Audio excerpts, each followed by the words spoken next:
saludo para todas, todos y todes de parte del doctorado en Ciencias de la Educación de la Universidad Pedagógica y Tecnológica de Colombia en Red de Colombia. Hoy tenemos dentro de la jornada académica de este doctorado en Ciencias de la Educación, que va del 20 al 29 de abril de 2026, entonces tenemos la conferencia Teoría Feministas y Análisis de Autoras Colombianas de los siglos XX y XXI, dentro del seminario de profundización 3, y estamos entonces aquí en el auditorio 1 de este edificio administrativo. También se está haciendo la transmisión por los canales de la UPTC de forma virtual por Google Meet.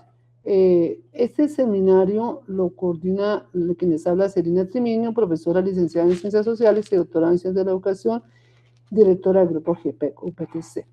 Ahora les voy a comentar un breve currículo de la doctora Claire Taylor. Primero que todo, agradecerle que esté aquí y la oportunidad de que esté presencialmente. La doctora Claire es una destacada académica de origen británico, actualmente titular de la cátedra Gilmore Shade of Spanish y profesora de estudios hispánicos en la Universidad de Liverpool, Reino Unido. Egresada de la Universidad de Cambridge, donde obtuvo sus títulos de pregrado, maestría y doctorado. Se ha especializado en el análisis de la literatura escrita por autoras latinoamericanas, con un enfoque particular en las letras colombianas, argentinas y mexicanas. Su prolífica labor investigativa se centra en tres ejes fundamentales: los estudios de género, la cultura y literatura digitales en América Latina y los estudios de memoria histórica, especialmente en el contexto de Colombia. En este ámbito se destaca como investigadora principal del proyecto Memoria, Víctimas y Representación del Conflicto Colombiano, que hicimos en un acuerdo con esta universidad, con la UPTC. Asimismo, lidera iniciativas de alto impacto social como Archicon, dedicada a los archivos de derechos humanos, y Un Museo para Mí, enfocada en el desarrollo de museos comunitarios y procesos de co-curaduría. Con una trayectoria que supera las 50 publicaciones académicas, ha editado y escrito libros fundamentales sobre las resistencias y voces de las mujeres en el conflicto colombiano y la paz, libro colectivo que hicimos también con la UPTC y la doctora Claire Taylor. Su presencia en la jornada académica del doctorado en Ciencias de la Educación UPTC de Colombia representa una oportunidad invaluable para el diálogo entre la teoría feminista y la memoria histórica regional. Antes de darle la palabra a la doctora Claire, quiero decirle que dentro de esta jornada del doctorado tenemos varias conferencias, varias actividades. Hoy a las 2 de la tarde tenemos una conferencia con la doctora Rubia Espejo de la UPTC en este mismo auditorio, que nos va a hablar sobre el género en las investigaciones, no solamente de tesis doctorales, sino que sirve para todo tipo de investigaciones de hasta el postdoctorado. Y tenemos otra serie de que ya Antonio, que es nuestro asistente de publicaciones, nos estará enviando los afiches correspondientes. Mañana tenemos conferencias, el viernes también tenemos conferencias, a la cual todas están invitadas y por este medio y también de forma virtual. También decirles que la doctora Diana Soto, con el grupo que ella tiene hoy el trabajo, también de seminario, pues estará en unos minutos aquí con nosotras y nosotros, de tal forma que yo mientras antes le voy a dar la palabra a la doctora que está llegando, la nombré, yo como soy bruja, ella entró. Entonces ya la doctora Diana Soto también va a coparticipar en esta actividad. A partir de lo que exponga la doctora Claire Taylor, también se va a hacer ahí una especie de taller que ella va a coordinar. Entonces, diciendo esto, entonces le doy la palabra a la doctora Claire Taylor. Yo me retiro pues para que ustedes puedan ver muy bien allí las diapositivas y cualquier cosa, estamos aquí. Diana, sí. Me queda más fácil pasarme a los demás. Ay, no le trajimos agua, Claire. Yo que tengo ahí una, pero es de pizza de la casa. Yo traje una agüita, pero es del filtro de la casa, ¿no? Ah, no, sí, estoy bien sin agua. Sí, no, sí.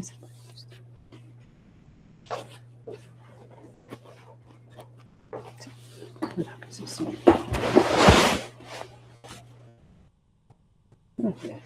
Para no ocupar más puestos.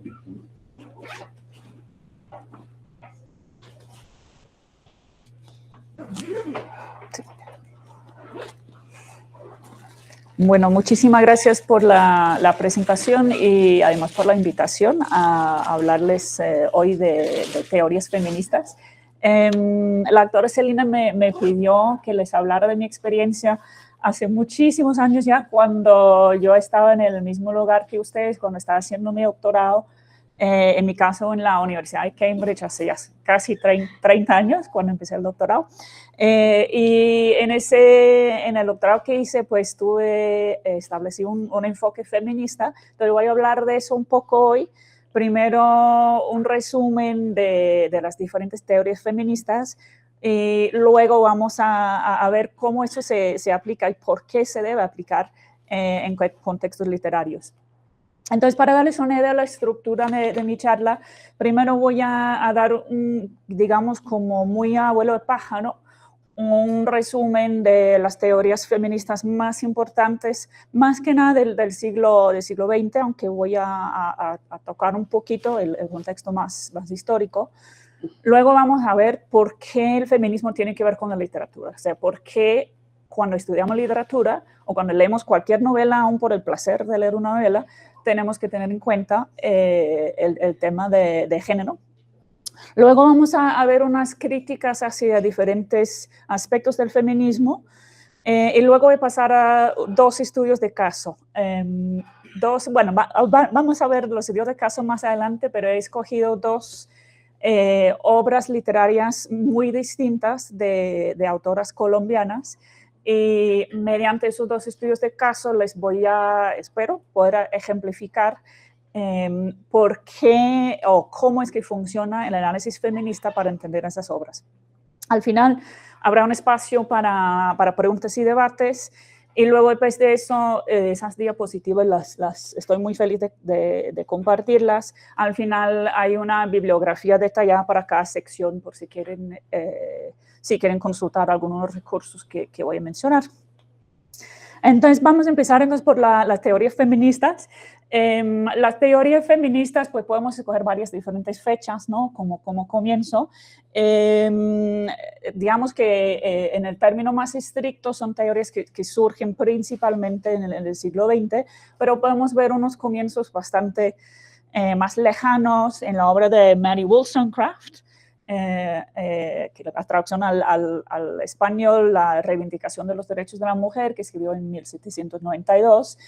Aún pues cuando estamos hablando en contexto latinoamericano, también podemos pensar en Sor Juana Inés de la Cruz, ¿no? Antes de que se inventara la palabra feminismo, la respuesta a Sor Filotea, que para muchas personas también se considera como un manifiesto de lo que llegó a ser el feminismo en nuestro siglo, ¿no?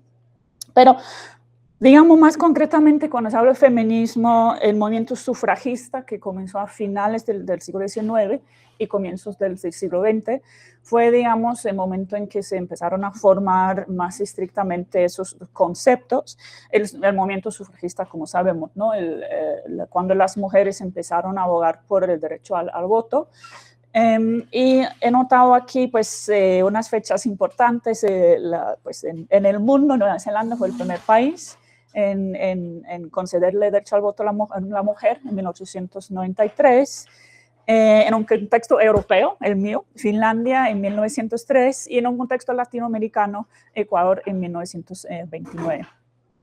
También vemos en estos contextos latinoamericanos, en Latinoamérica en 1910 se celebró la primera Conferencia Internacional de la Mujer, en ese caso en la Argentina.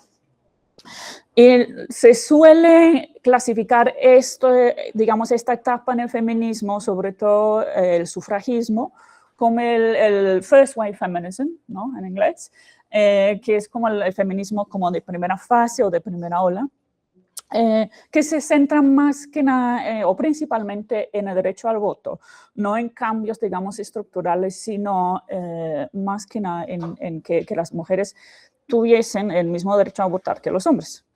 Luego viene lo que se denomina el second wave feminism, entonces el feminismo de segunda fase o segunda ola, y en esa fase vemos preocupaciones más bien de tipo económico y cultural, y es en esta parte el feminismo de segunda fase o segunda ola de que voy a hablar un poco más. Y luego la third wave feminism o feminismo de tercera fase es cuando se llega a cuestionar las mismas nociones de sexo y género, que son, digamos, el fundamento del feminismo de segunda ola, y también cuando se empieza a hablar de interseccionalidad. Entonces, de eso es lo que voy a hablar un poco, en términos, digamos, de los conceptos clave, y luego vamos a ver por qué eso tiene que ver con la literatura. Hablando de, como dije, voy a hablar más que nada del feminismo de segunda y tercera fases. Un concepto en el feminismo de la segunda ola o la segunda fase son los debates entre los diferentes feminismos, porque hasta este momento he dicho el feminismo, pero la verdad deberían decir los feminismos, porque no hay una sola vertiente, no hay un solo feminismo, sino muchos diferentes feminismos. Y uno de los debates principales en la segunda fase es entre las que abogan por un feminismo de la igualdad y las que abogan por un feminismo de la diferencia. Básicamente, para resumir en términos, digamos, muy concretos, el feminismo de la igualdad parte del principio que las mujeres y los hombres son iguales, entonces hay que tratarlos de manera igual en la ley y en la sociedad. Entonces eso es el feminismo de la igualdad, que hasta en cierto punto se podría utilizar para caracterizar el sufragismo, por ejemplo, que esas mujeres querían el derecho a votar, no querían cambiar las estructuras, querían tener los mismos derechos que los hombres. En cambio, el feminismo diferencia parte de la noción o del precepto de que existen diferencias importantes entre los hombres y las mujeres. Entonces, querer ser lo mismo que los hombres y las mujeres, queremos ser exactamente lo mismo que los hombres, es simplemente repetir los modelos masculinos.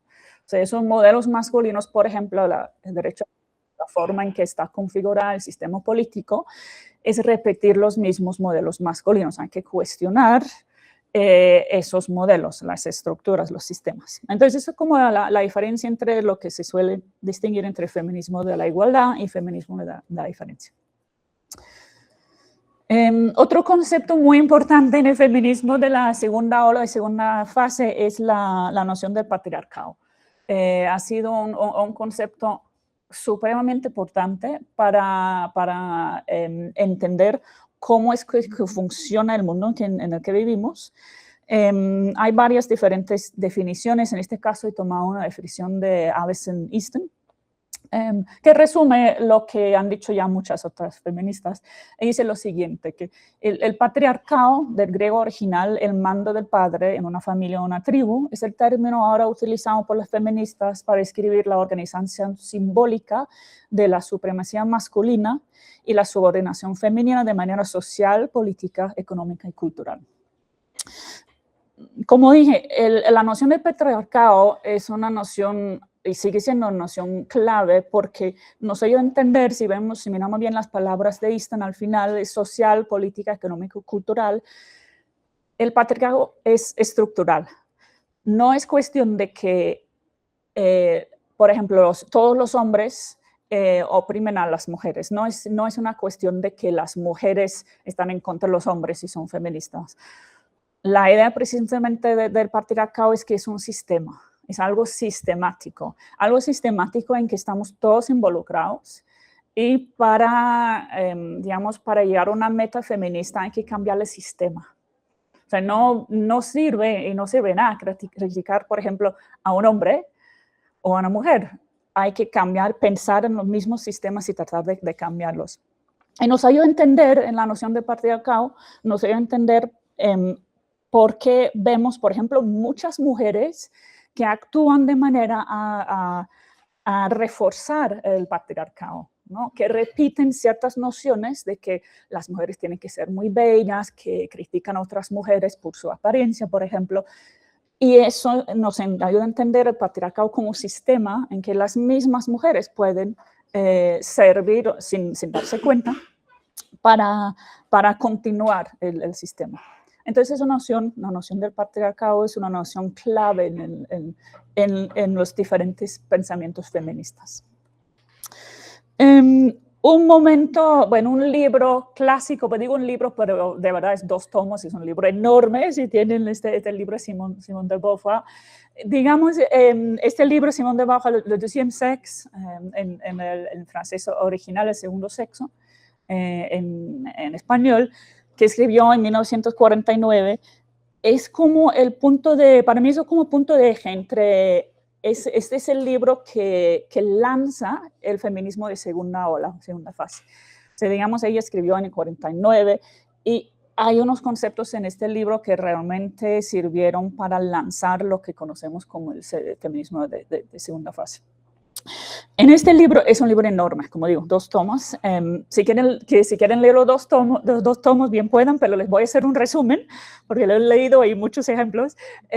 Lo que hace a través de este libro tan enorme, estudio muy valioso, Simone de Beauvoir toma unos ejemplos desde la antigüedad hasta el momento en que estaba escribiendo, o sea, el siglo XX, para demostrar detalladamente cómo se ha considerado a la mujer en el mundo occidental durante siglos, bueno, como dije, desde la antigüedad hasta la fecha, como el segundo sexo. ¿Qué quiere decir de eso? Que el hombre se considera como el universal, los hombres hablan por la humanidad y las mujeres se consideran como el segundo sexo. O sea, el hombre es el primer sexo que se considera universal, que representa a la humanidad, y la mujer es el segundo sexo. Eso fue una noción muy importante de este gran estudio de Simone de Beauvoir. Pero además de esto, lo que voy a resaltar es otro concepto que ella desarrolla a través de este libro y que, como dije, fue lo que realmente lanzó el feminismo de segunda fase. Simone de Beauvoir dice en el francés original, lo leo en el francés porque es tan bonito el francés, y luego lo leo en la traducción al español también, on ne naît pas femme, on le devient, que se traduce más o menos como no se nace mujer, se hace mujer. ¿Qué quiere decir Simone de Beauvoir como eso, no? Pues obviamente todos nacemos, ¿no? Pues nacemos como bebés y crecemos, etc.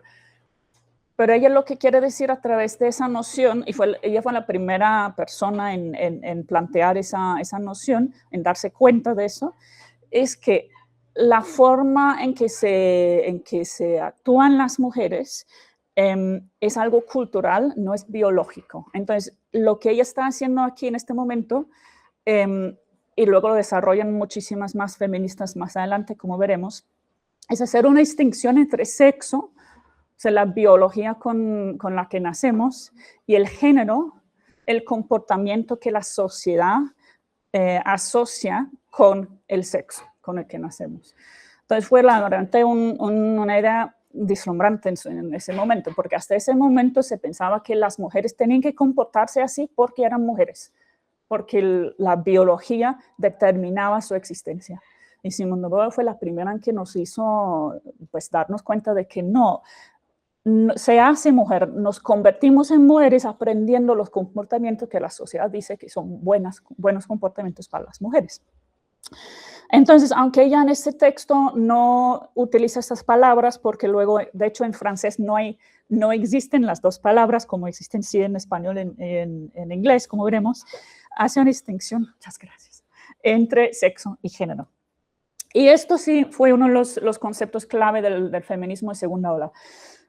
Tenemos, por un lado, el sexo, que es un hecho biológico, o sea, la biología con la que nacemos, ¿no? En el cuerpo, y el género es la cultura. Y esa distinción tan clave fue lo que realmente permitió a las feministas de la segunda fase, la segunda ola, a ayudar a distinguir, pues, esto es con lo que nacemos, ¿no? Y esto no lo podemos cambiar, pero esto sí. Si el género es algo que nos enseña la sociedad, son comportamientos aprendidos, esto lo podemos cambiar. Entonces, las normas de género sí se pueden cambiar, y eso es lo que hacen, por lo que abogan las feministas de la segunda fase, cambiar esta parte. Entonces, fue realmente un momento que permitió el desarrollo de muchísimas ideas radicales del feminismo de la segunda fase, más que nada en los años 60. Como dije, Simone de Beauvoir escribió esa obra monumental y la publicó en el 49, pero más que nada en los años 60 cuando se empezó a desarrollar esa cuestión. Como dije, que iba a hablar un poco de feminismos, pero luego iba a explicar pues, por qué tiene que ver todo eso con la literatura. ¿Por qué no podemos simplemente leer una novela porque nos gusta, ¿no? O por qué no, ¿qué tiene que ver la literatura con todo eso? Entonces, les voy a explicar un poco por qué la literatura es supremamente política y por qué todos los temas relacionados con la literatura tienen que ver con género. Un aspecto de eso tiene que ver con los debates llamados en inglés los canon debates, que son teorías del corpus literario o del canon literario, también se puede decir en español. Entonces fueron unos debates que se desarrollaron en los años 70, empezando por feministas norteamericanas, pero también dialogando con otras, con otros teóricos. Aquí tomo unas citas de Vetterli para ayudarnos a entender eso. Vetterli nos dice que la literatura es política, o sea que no hay ninguna literatura neutra, clásica. Es imposible leer un libro y decir, ese es simplemente una obra de literatura, no tiene nada que ver con la sociedad, con la política, etc. La literatura sí es política. Y a Vetterli le interesa sobre todo el corpus literario, o sea, qué es lo que nos enseñan en los colegios, a través de los medios, a través de los premios Nobel, de que voy a hablar ahorita también, que es la buena literatura. Y Vetterli nos dice que al leer el corpus literario de lo que en la actualidad se considera la literatura americana clásica, o sea, ella es norteamericana, se tiene que identificar como hombre. Entonces, si nos ponemos a pensarlo, ¿no? Si les pregunto a ustedes, ¿cuáles son las obras maestras, ¿no? de Colombia? Jorge Isaacs, Gabriel García Márquez, puedo citar a varios diferentes nombres, pero ¿qué es lo que tienen todos esos escritores en común, ¿no? Son hombres. Entonces, lo que dice Vetterli, lo que nos enseña, igual en mi caso, ¿no? En Inglaterra, está Shakespeare, está Charles Dickens, está George Orwell. Esos tres nombres que he citado al azar, ¿no? Hay muchísimo más, son todos hombres. Y las obras que escriben también, por muy buenas que sean, reflejan cierto modo de ver el mundo y reflejan los intereses de los que deciden que esas obras son las obras maestras de la cultura. Entonces, Vetterli dice que desde un punto de vista feminista tenemos que crear una comprensión nueva de literatura. Y eso incluye exponer y cuestionar el complejo de ideas y mitologías sobre las mujeres y los hombres que existen en nuestra sociedad y se confirman en nuestra literatura.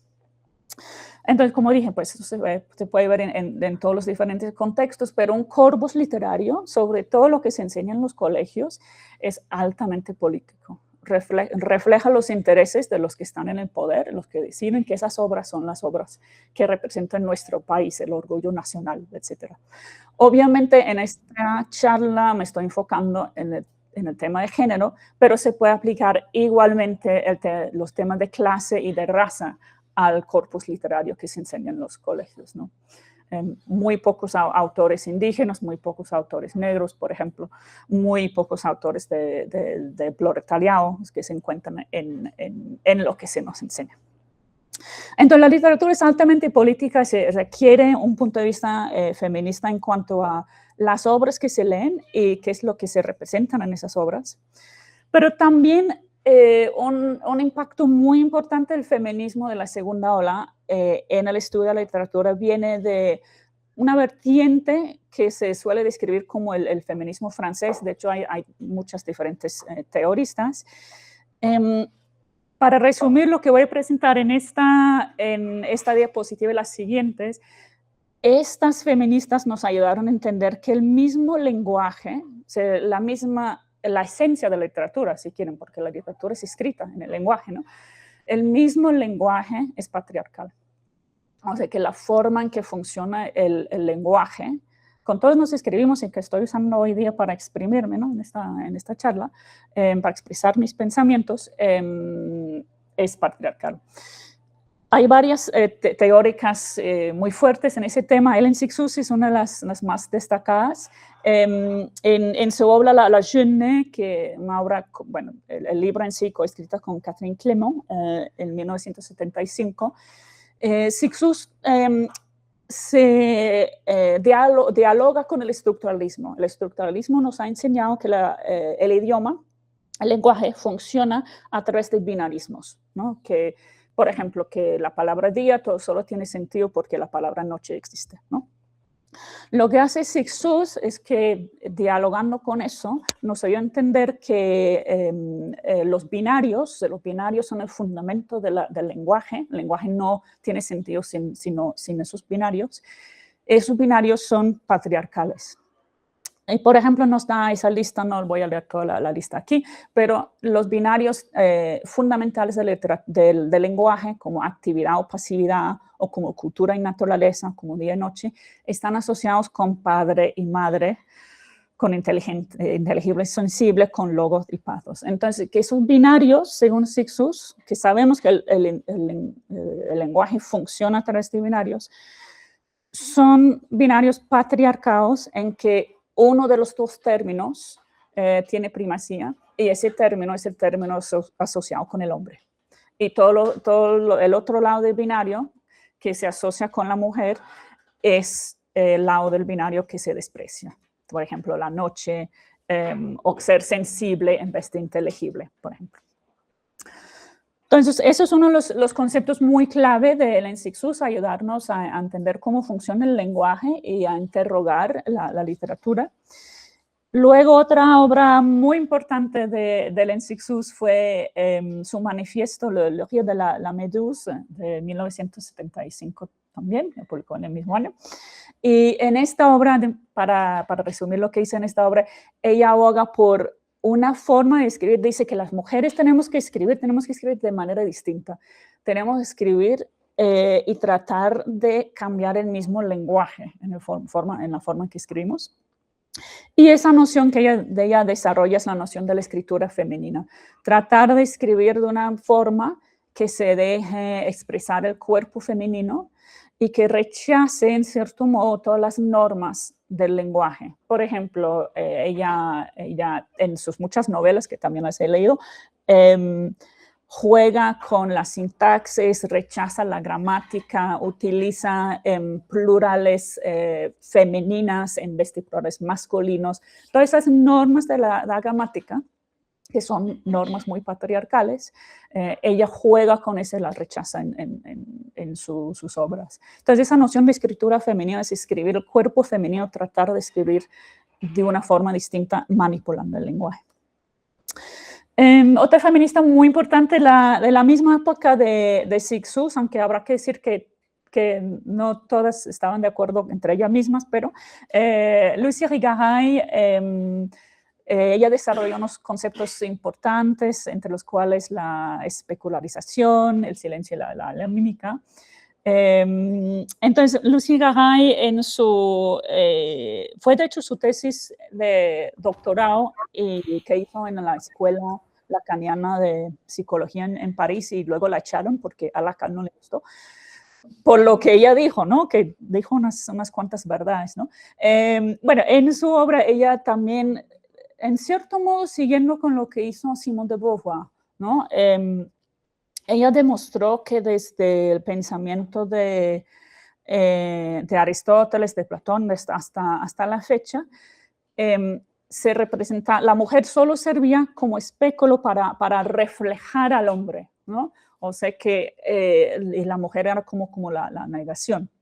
Entonces, para resumir lo que hice en su tesis doctoral, que es una excelente tesis, el discurso patriarcal, entonces, según Irigaray, concibe a la mujer como ausencia o negación del hombre. O sea, la mujer no existe, el hombre existe como en su plenitud en el discurso patriarcal. La mujer solo figura como esencia o negación.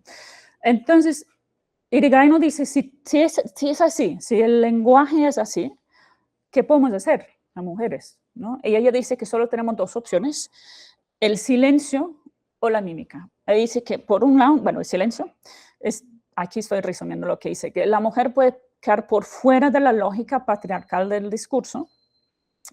Pero para hacer eso estamos eligiendo el lugar del silencio. O pueden ser sonidos, balbuceos no lingüísticos. Pero básicamente, si el lenguaje es patriarcal, ¿cómo podemos hablar las mujeres? Una opción es recurrir al silencio o recurrir a sonidos, formas de expresarnos que no son lingüísticos. Pero claro, con el problema en que, ¿cómo nos van a entender? O luego dice, la mujer puede escoger la mímica, o sea, autorrepresentarse o autorrepresentarnos como la ausencia que el mismo discurso patriarcal nos está imponiendo. Entonces, Iragai dice que las mujeres no deberían pretender rivalizar a los hombres construyendo una lógica femenina que tomará otra vez como modelo lo ontoteológico. Más bien deberían tratar de desenmarañar esa cuestión desde la economía del logos. Entonces, no deberían hacer la pregunta ¿qué es la mujer? Deberían, por medio de la repetición, interpretación de la forma en que lo que el femenino se encuentra determinado en el discurso, como carencia, falta, como mimo o por reproducción invertir el sujeto, demostrar que al lado femenino es posible exceder y alterar esa lógica. Entonces aquí está diciendo, ¿no? Pues esa noción de jugar con los mismos términos que se han asignado a la mujer, alterar, exceder la misma lógica que se le impone. Entonces eso es lo que, digamos, y sí vemos que Cixous y Iragai, aunque tienen ciertas cosas en común, están proponiendo luego diferentes soluciones a esa complejidad. Luego está Julia Kristeva, o Julia Kristeva en francés. Ella parte, en cierto modo parecido a Iragai, parte de unos preceptos psicoanalíticos y también dialoga con la obra de Jacques Lacan.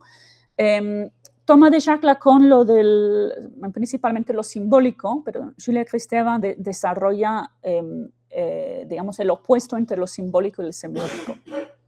Para resumir lo simbólico, como lo dice Jacques Lacan, lo simbólico es el lenguaje, y el lenguaje, según Lacan, está fuertemente asociado con la ley. El juego de palabras de Jacques Lacan, nom du père y nom du père, en francés suena igual, el nombre del padre y el no del padre, o sea, la ley y el lenguaje, entonces, la forma en que hablamos, si hablamos cualquier idioma occidental, nos estamos sometiendo a una ley patriarcal, básicamente. Entonces, lo simbólico es la ley, el lenguaje, entonces los sistemas de significación tradicionales, el idioma, ¿no? Que estoy hablando. Lo que hace Julia Kristeva es que ella desarrolla lo semiótico, la noción de lo semiótico. Lo semiótico es el estado preedipo, es el estado en que todos vivimos antes de hablar, antes de llegar a definirnos a través del lenguaje. Y lo importante para Kristeva, y eso viene de las teorías freudianas y lacanianas, es que ese es un momento, o sea, antes de acceder al lenguaje, es el momento antes de separarse el bebé de la madre. Es un mundo ahí primario del bebé y sus pulsiones que todavía no se pueden exprimir a través de un lenguaje. Entonces, Julia Kristeva, jugando con o dialogando con esas nociones, propone que lo que se puede hacer, lo que se puede tratar de hacer para escribir en una forma no patriarcal es jugar con esas posibilidades. Y dice, esto es de su obra Desire in Language, un fonema como elemento distinto a significación pertenece al lenguaje como simbólico. Okay, ¿cierto? Pero ese mismo fonema está involucrado en repeticiones rítmicos, entonadas. Entonces, tiende a autonomía para mantenerse en disrupción semiótica hacia las pulsiones instintivas del cuerpo. Entonces, en otras palabras, lo que está diciendo Julia Kristeva es, si queremos escribir en una forma no patriarcal, lo que deberíamos hacer es jugar con el sonido del lenguaje. Por ejemplo, las repeticiones, los dobles sentidos, los ritmos, que nos ayudan a vislumbrar otras ideas más allá del contenido estricto de las palabras. Para darles una idea muy concreta de lo que podemos ver como un ejemplo de lo que dice Kristeva, cuando leemos poesía, no estamos simplemente entendiendo palabra por palabra, ¿no? Estamos entendiendo el ritmo, cómo suena, que si hay repeticiones de sílabas, etcétera, porque la poesía en general funciona a través de los sonidos, además del contenido estricto de cada palabra, el sentido estricto de cada palabra. Eso es lo que está diciendo. Es un ejemplo muy, muy concreto, pero lo que está diciendo Kristeva, que a través de las formas no, digamos, no estrictas de entender las palabras, podemos escribir en una forma que va más allá de la estructura patriarcal del lenguaje.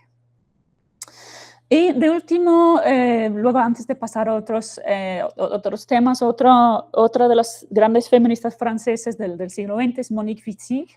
Ella escribió pues varios ensayos y como ya dije, todas estas teóricas feministas de Francia no necesariamente estaban de acuerdo, ¿no? entre ellas.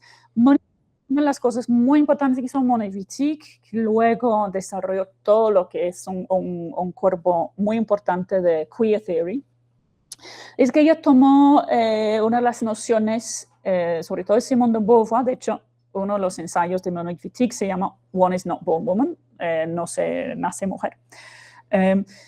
Monique Wittig, a diferencia de Lin Sixou, Simone de Beauvoir y las otras que acabo de mencionar, ella empieza a cuestionar esa noción que vimos hace unos minutos, ¿ok? Que existe sexo y existe género, ¿no? Entonces, Monique Wittig lo que dice es que se cree que el sexo es un hecho reconocido inmediato, un hecho conocido lógico, que son características físicas que pertenecen a un orden natural.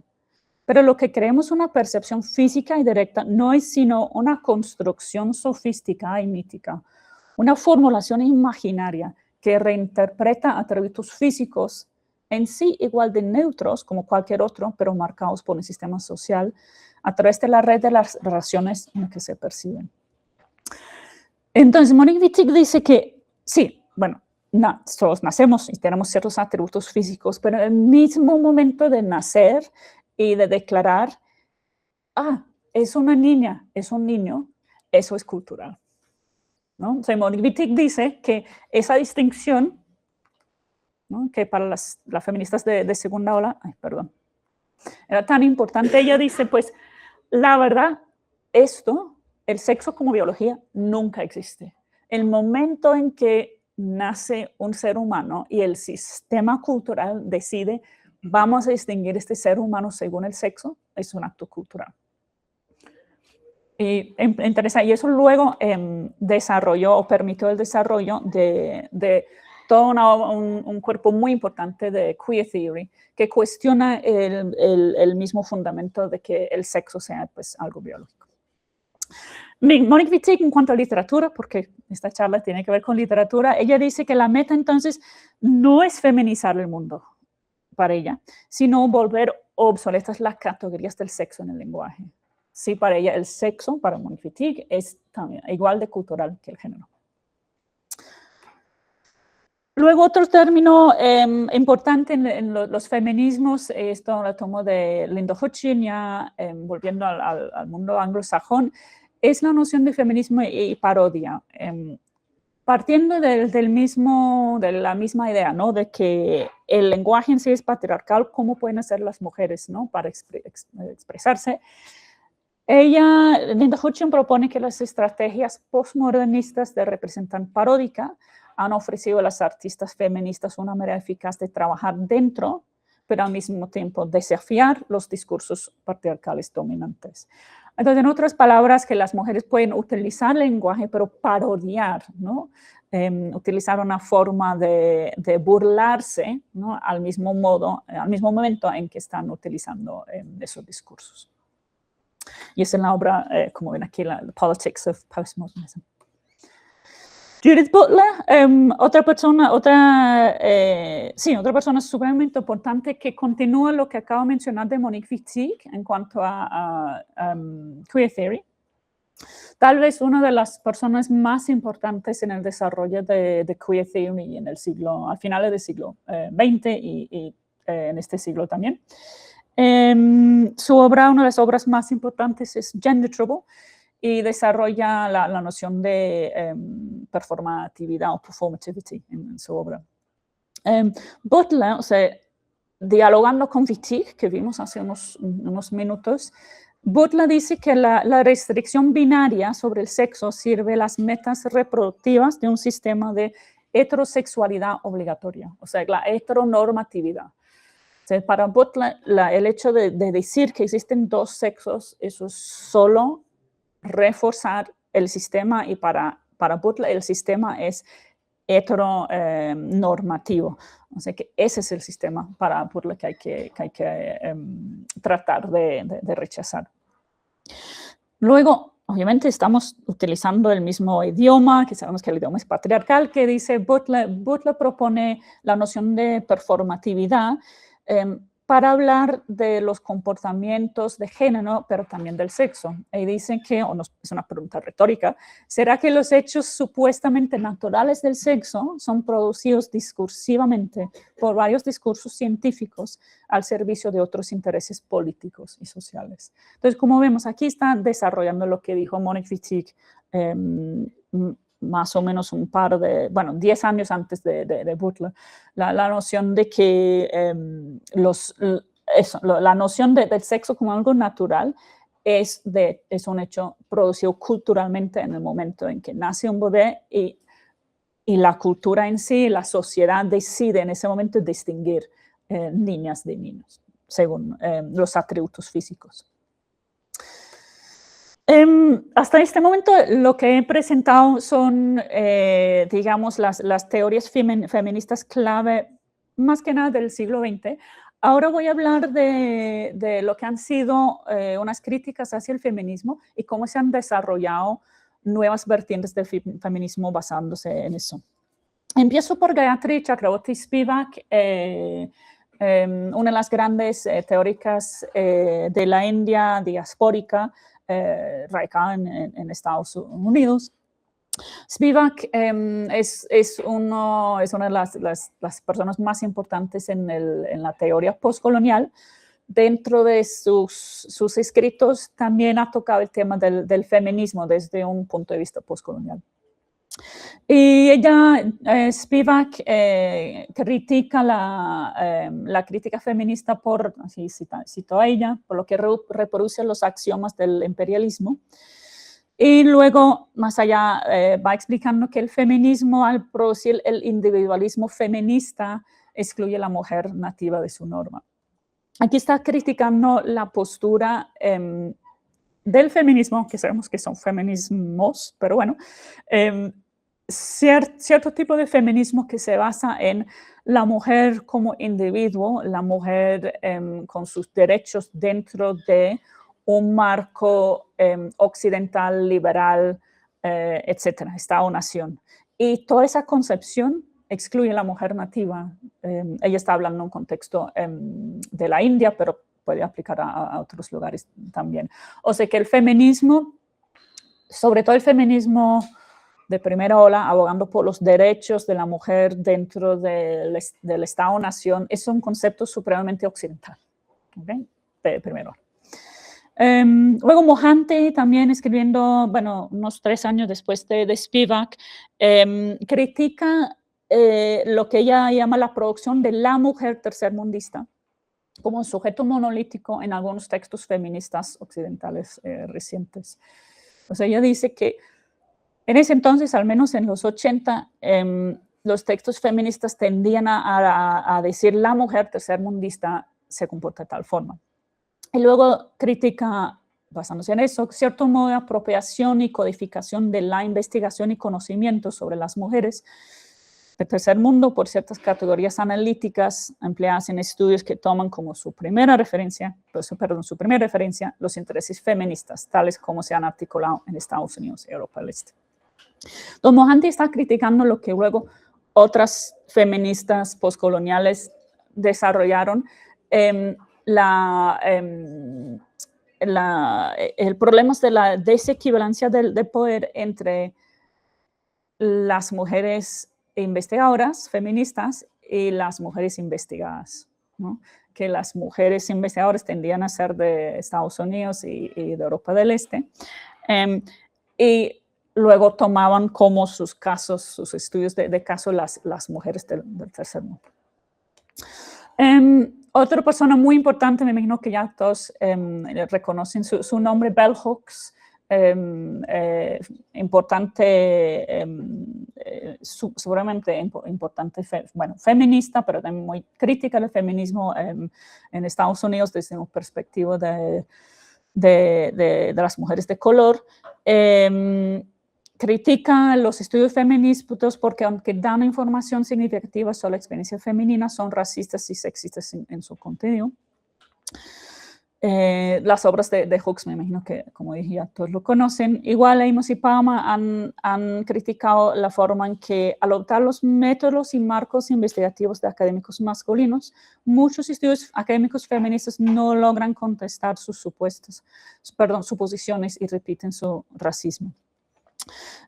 Aquí están diciendo que si un estudio feminista emplea los mismos modelos, las mismas metodologías, por ejemplo, metodologías tales como el positivismo, sabemos que esos modelos, esas metodologías están basadas en una concepción occidental del mundo, entonces pueden repetir el mismo racismo que se encuentra en una metodología patriarcal.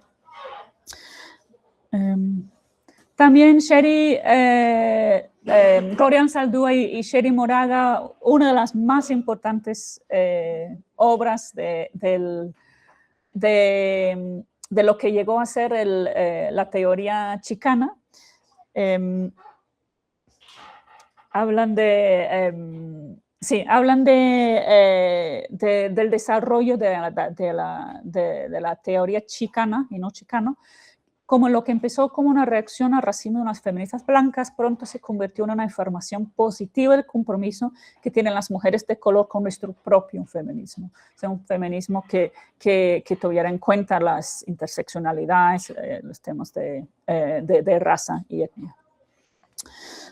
Y aquí vuelvo a un contexto más específicamente latinoamericano. Lucía Guerra Cunningham, chilena, pero radicada hoy día en Estados Unidos.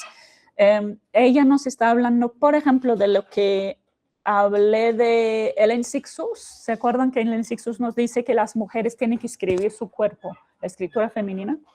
Pero ella dice, por ejemplo, nos preguntamos hasta qué punto son válidos los significados atribuidos al cuerpo por un sector del feminismo francés en un continente teñido por la represión y la tortura.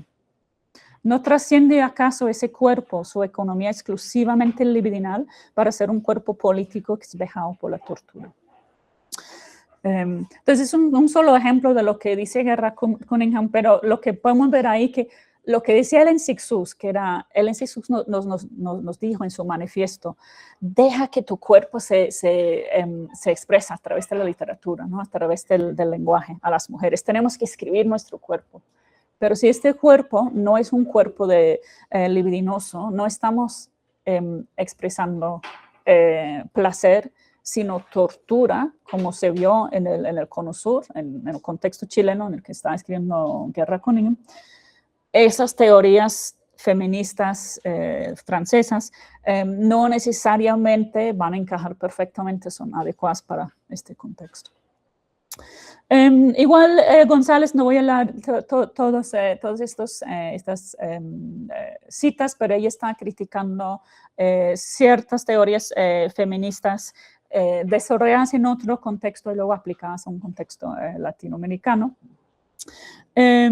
Entonces, aquí la cita de la mitad es la que voy a leer, pero cuando dice que así como existe el peligro de utilizar las construcciones y las referencias del poder masculino dominante para llegar a una articulación del mundo femenino en donde nos encontremos como latinoamericanas, existe también el peligro de infiltración y colonización de las culturas dominantes. Y luego, a continuación, dice que aunque no masculinos, los modelos teóricos femeninos de otras culturas aplicados a los textos de escritores latinoamericanos tampoco lograban definir aquello de la escritura femenina latinoamericana. Entonces, como vemos, han tenido varios diferentes debates en cuanto a los feminismos y su pertinencia o no a diferentes contextos. Y María Elena de Valdés, igual no voy a leer todas las citas porque son bastante largas, pero critica, como vemos, la posición de autoridad cultural y esta parte que suponen que los asuntos de las mujeres de Estados Unidos son iguales a los de las mujeres del tercer mundo, simplemente expresados en otros idiomas y otras formas culturales. Y luego ella, entre muchas otras investigadoras teóricas, hace un comentario supremamente importante de que si no se toman en cuenta los asuntos de clase, no llegará sino a una minoría de mujeres de clase media alta en Latinoamérica. Entonces resalta la importancia, como vemos, de los asuntos de clase. Dicho todo eso, entonces voy a pasar a la parte más bien como enfocado de este estudio. Y he escogido, estoy pensando muy bien porque la doctora Celina me dijo que escogiera unas obras para demostrar el gran valor de la literatura escrita por mujeres en Colombia. Entonces, el primer ejemplo ya la escogía de una. Álvarez y Ángel, si no la conocen, tienen que cambiar su biblioteca en la casa. Tienen que leer todas las obras de Álvarez y Ángel, ¿no? Si no lo conocen. El segundo ejemplo es un ejemplo tal vez menos conocido, pero pensando en esta charla cuando estaba elaborando lo que iba a presentar, en el segundo ejemplo vamos a ver cómo unas voces de otras clases y normalmente excluidas del mismo canon literario se alcanzan a escuchar. Entonces, bueno, Álvarez y Ángel. ¿Quién es Álvarez y Ángel? Álvarez y Ángel nació en 1950 en Pereira, en Risaralda. Todavía sigo en contacto con ella, ya tiene sus añitos, pero sigue ahí muy, muy activa. Estuvo en Bogotá el año pasado, le hicieron un homenaje. Y entre sus varias obras, esas son más que nada sus novelas, pero hay también una obra de teatro. Entre sus varias obras, estaba La pájara pinta sentada en el Berlimón. Esa es su obra, sí, entonces me gusta que no lo hayan leído. Es una de las obras más importantes de la literatura colombiana del siglo XX. O sea, esta obra debe estar ahí debe estar en el canon literario que se lee en Colombia. Entonces, esta obra la que voy a hablar. Esta es una de las ediciones recientes en Alfaguara, pero se han publicado ya muchísimas diferentes ediciones de esta obra. Y de hecho, ganó el premio Vivencias cuando fue publicada en 1975. ¿Qué es esta obra? ¿De qué trata esta obra? Bueno, la obra de La pájara pinta sentada en el Berlimón, transcurre en el periodo de la violencia. Ya todos ya saben qué es la violencia, pero voy a resumir unos hechos importantes porque tienen que ver con lo que pasa en la novela. Sabemos, el 9 de abril de 1948, fue cuando se produjo el asesinato de Jorge Eliezer Gaitán, en ese momento candidato del Partido Liberal para la presidencia acá en Colombia, fue asesinado en pleno centro de Bogotá. Gaitán, me imagino que todos conocen Gaitán, pero para resumirlo, según Galeano Sánchez, Gaitán representaba un liberalismo de la izquierda, o sea que tampoco el comunismo, pero era una persona que si se hubiera quedado electo, habría llevado el liberalismo más hacia la izquierda, ¿no? Todos los temas de quién fue el autor del asesinato y los motivos no los voy a tratar en esta charla, pero lo que sí sabemos es que se produjo lo que luego se llamó el Bogotazo, unas multitudes que quemaron varios edificios en el centro de Bogotá, y también esta época de la violencia. La violencia, según diferentes historiadores, algunos difieren de fechas, pero la gran mayoría suelen poner las fechas entre 1946 a 1966. 46 antes de la muerte de Gaitán, porque ya desde el 46 se veían en el campo, más que nada, la violencia entre liberales y conservadores. Y el asesinato de Gaitán, aunque es, digamos, una fecha clave, para muchos historiadores fue el momento solo en que no se pudo ignorar esa violencia en la capital. Entonces, digamos que el 48 es un momento clave, pero la violencia en sí ya venía, ¿no?, desde el 46. Y durante la violencia, pues se produjo unos grandes cambios, ¿no?, en el país. Se estima que hubo entre 200.000, esos son los primeros historiadores como Paul Oquist, cuando estaba escribiendo en los 70, más recientemente se estima que han sido más y que realmente estamos hablando de unas 300.000 muertes. Entonces, todo eso, como ya algunos que ya saben la historia literaria colombiana ya lo sabrán mucho mejor que yo, pero ese periodo llegó a producir lo que se ha llamado como un subgénero literario acá en Colombia, la novela de la violencia. Ese término fue acuñado por Hernando Telles en un escrito que hizo en las lecturas dominicales en el periódico El Tiempo. Entonces él dijo, existe tal cosa, ¿no?, la violencia. Lucila Inés Mena, en su estudio muy detallado, ha identificado 74 novelas de este género o subgénero, novela de violencia, publicadas entre 1951 y 1972. ¿Qué es la literatura o qué es la novela de violencia? La novela de la violencia predominantemente son novelas, y tomo las palabras de Manuel Antonio Arango, eminentemente comprometido. O sea que es una novela que cuenta una versión liberal o conservadora. Es comprometido. Te dice, esto pasó y este lado tiene razón, o este pasó y este otro lado tiene razón. También es una literatura, según Arturo Escobar, que hace énfasis en los eventos, pero no juega tanto con el lenguaje, el desarrollo de los personajes o la estructura narrativa. Simplemente se enfoca en comunicar. Y Lucila Inés Mena, de la que ya mencioné, ella identifica, al menos en las obras tempranas, es una producción inicial de naturaleza testimonial. Entonces, dentro de todo ese contexto, la novela de la violencia, que ya va siendo, como vemos, 70 novelas publicadas, un subgénero ya muy establecido en Colombia, llega la obra de Álvaro Lucía Ángel en el 75. Es una obra alucinante, ¿no? Esa es la edición que tengo yo, esa es la foto que tomé yo de la edición que tengo. Bueno, ya tengo 2 ediciones de ese libro, pero esa fue la primera que compré cuando vivía acá en Tunja. Y la primera vez que leí esta novela.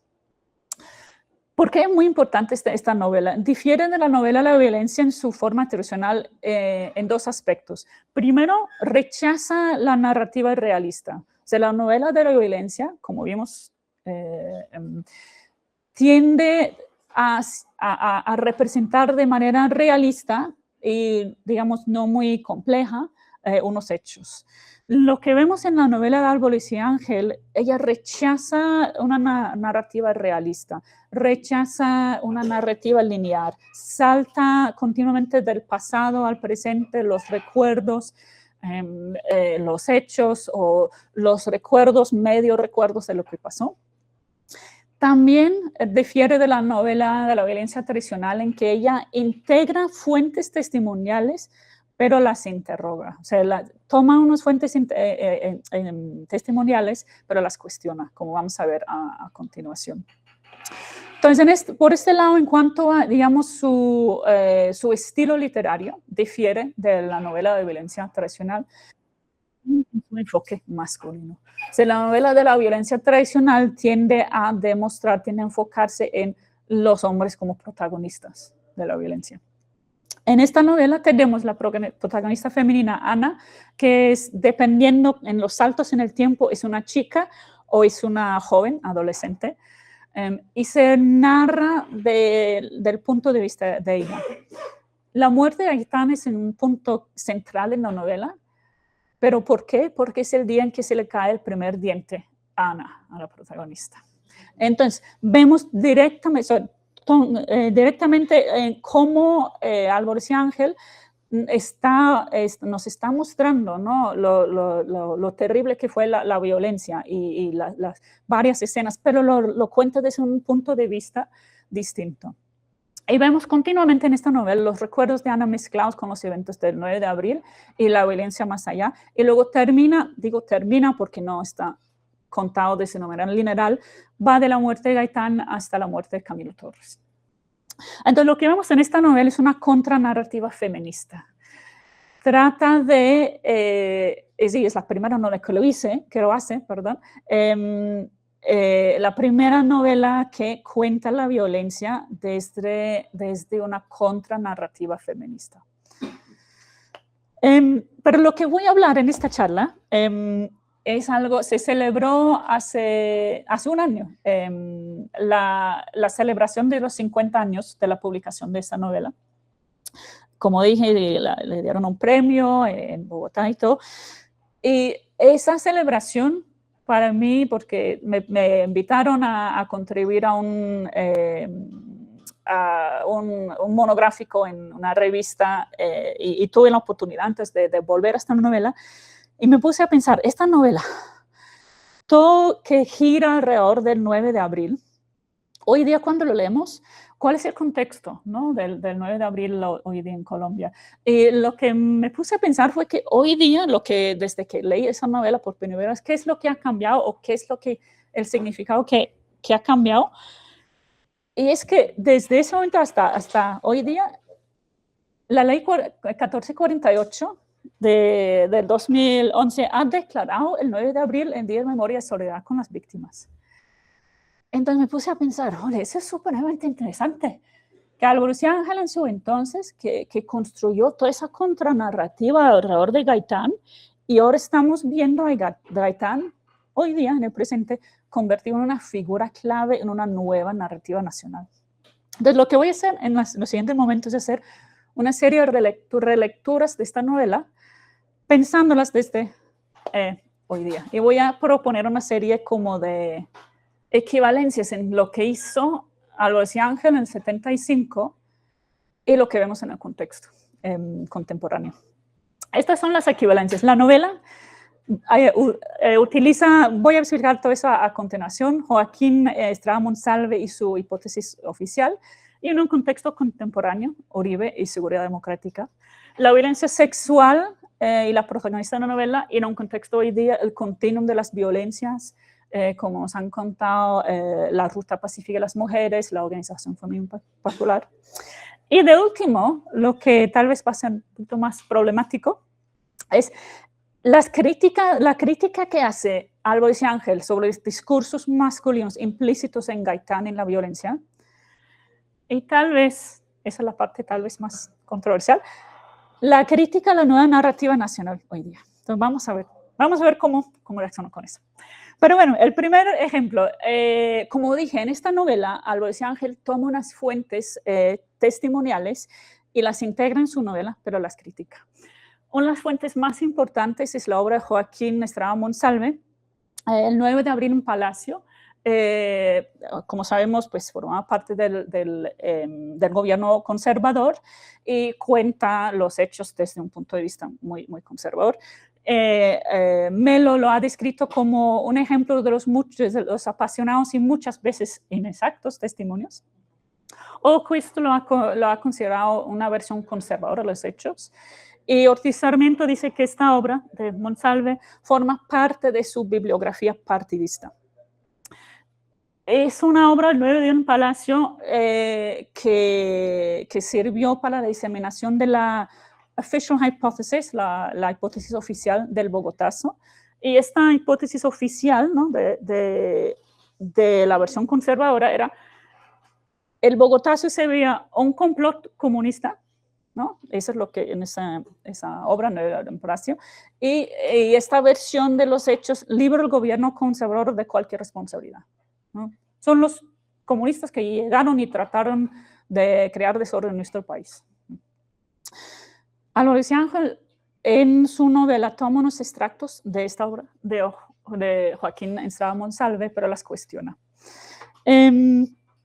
Al principio de la novela, ella utiliza un extracto de Estrada Monsalve como epígrafe en la novela y él dice, entre muchas otras cosas, que quiere asegurar la memoria a puntos fijos de reconstrucción para que, en caso de subsistir, no toque sepultado bajo el silencio de las ruinas morales y físicas.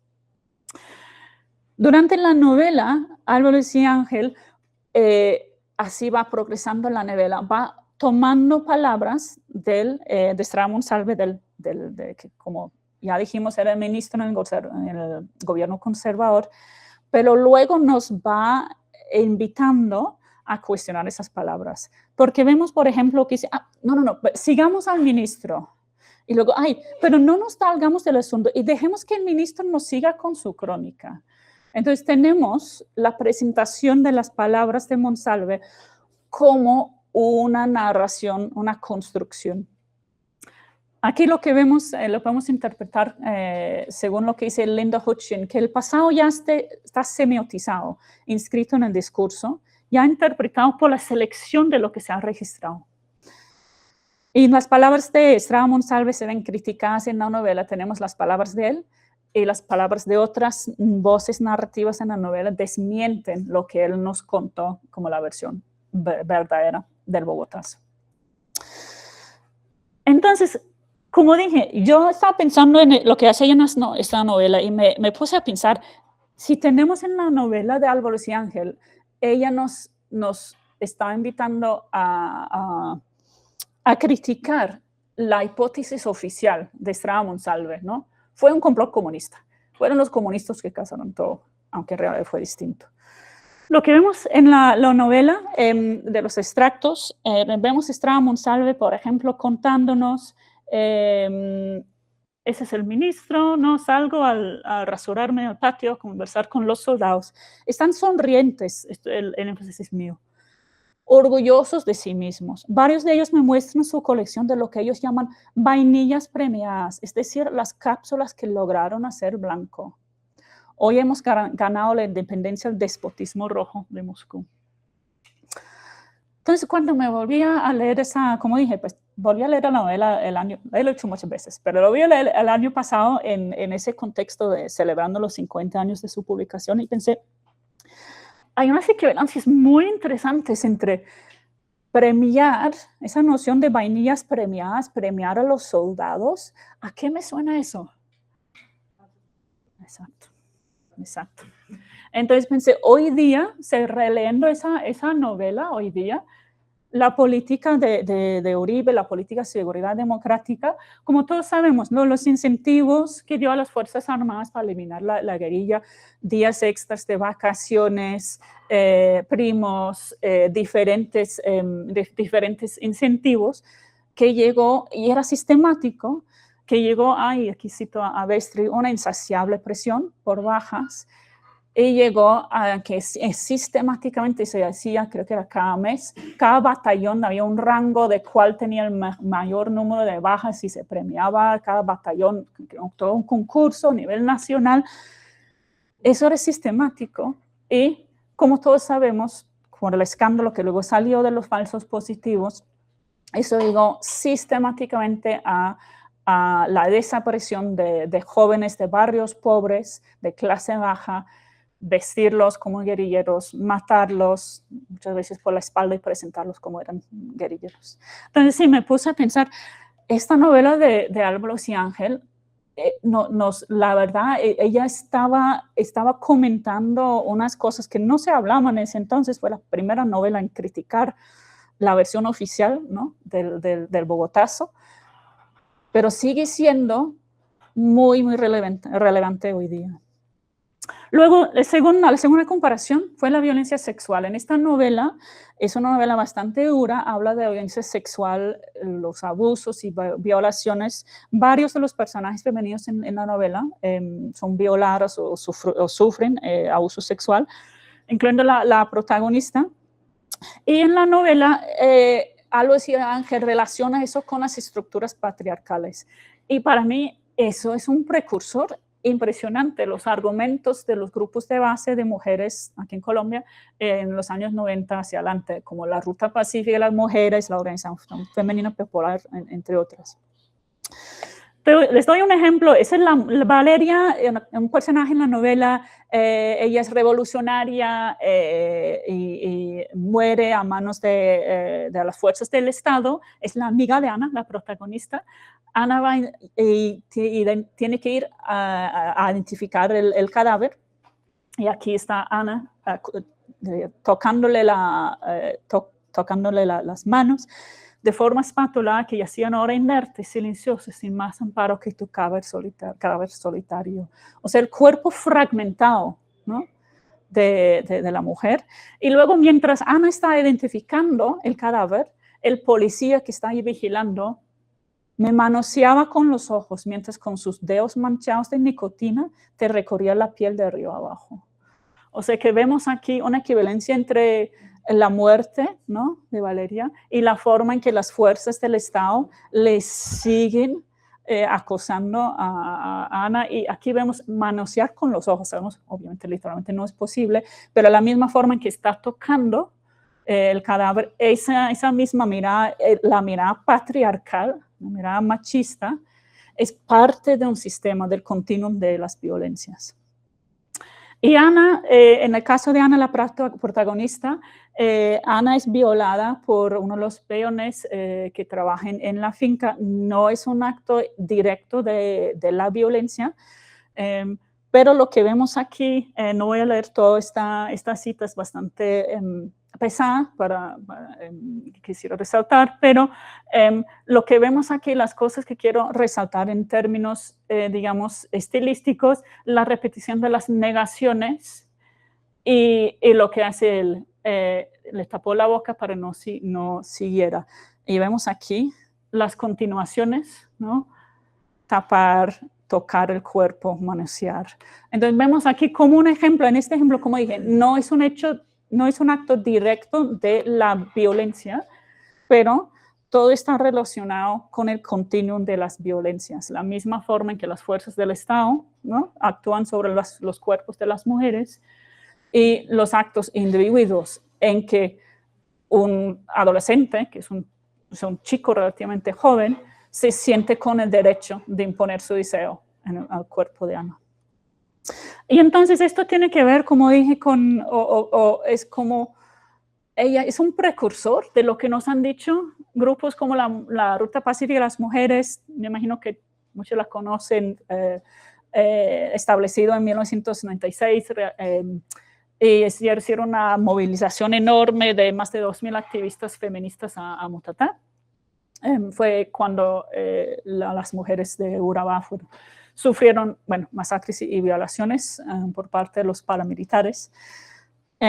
La Ruta Pacífica de las Mujeres, como me imagino que, bueno, algunos sabrán, hicieron su propia comisión de la verdad antes de la CERF, antes de que el mismo gobierno colombiano hiciera la comisión. La Ruta Pacífica hizo su comisión alternativa con enfoque de género, la Comisión de Verdad y Memoria de las Mujeres Colombianas, de 2010 hasta 2013, y tomaron testimonio de casi 1,000 mujeres. Presentaron su informe en los diálogos en La Habana y tuvo una influencia en la creación de la subcomisión de género de la CEP. La Ruta Pacífica de las Mujeres y su informe, ella establece una relación entre violencia de género y el conflicto armado. Entre la violencia patriarcal y el militarismo, son todas las referencias al informe. Si quieren leer el informe, está libre de acceso para bajar en la página de la Ruta Pacífica. Y una de las cosas muy importantes que identifican que el militarismo es una de las manifestaciones más desencarnadas de la cultura patriarcal. Critican la militarización de la vida cotidiana y nos muestran que el militarismo está relacionado con modelos de hipermasculinidad. Y por eso la violencia contra las mujeres se naturaliza como el elemento inevitable del conflicto.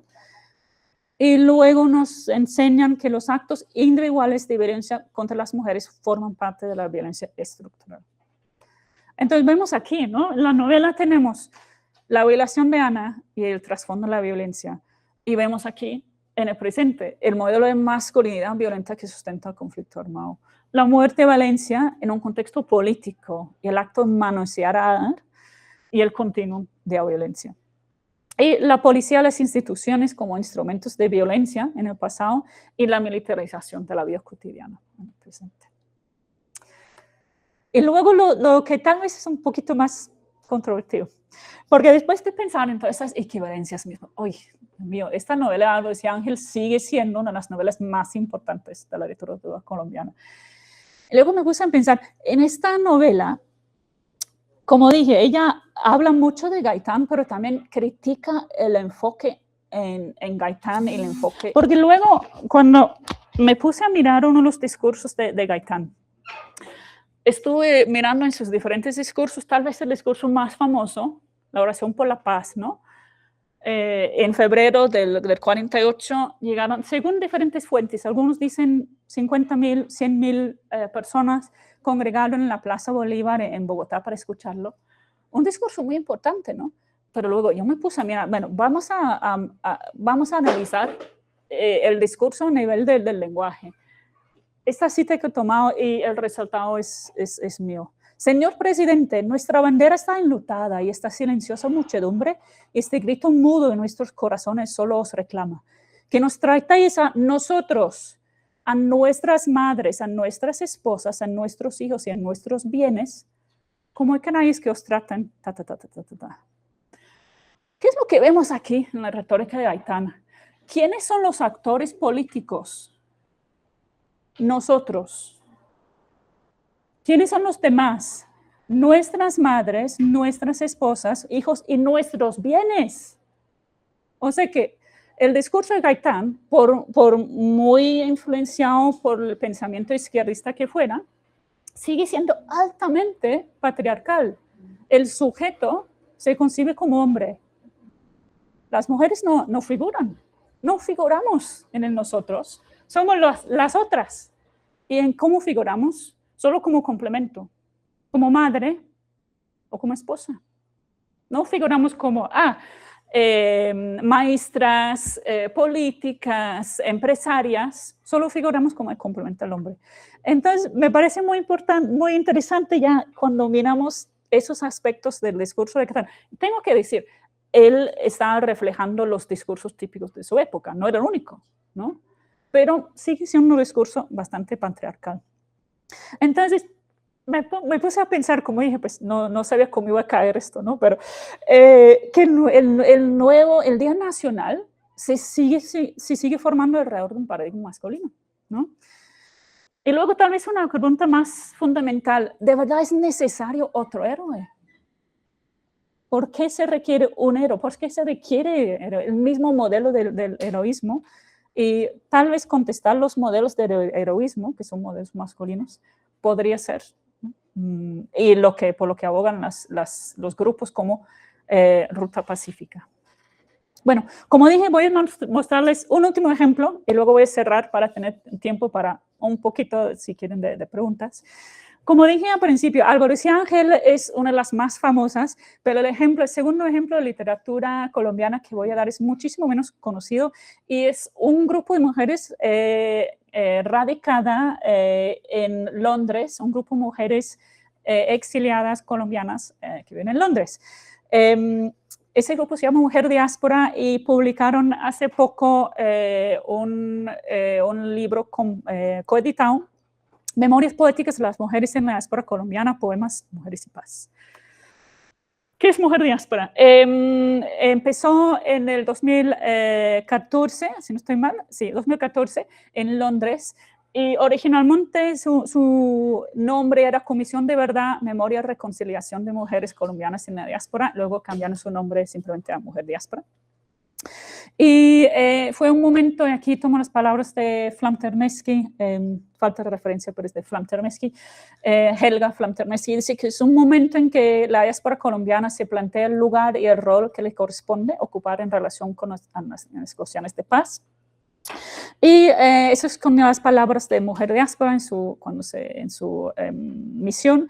Somos un grupo de mujeres de la diáspora colombiana y compartimos la necesidad de crear un proceso desde las mujeres que nos permitiera participar y posicionarnos como agentes de paz y transformación social.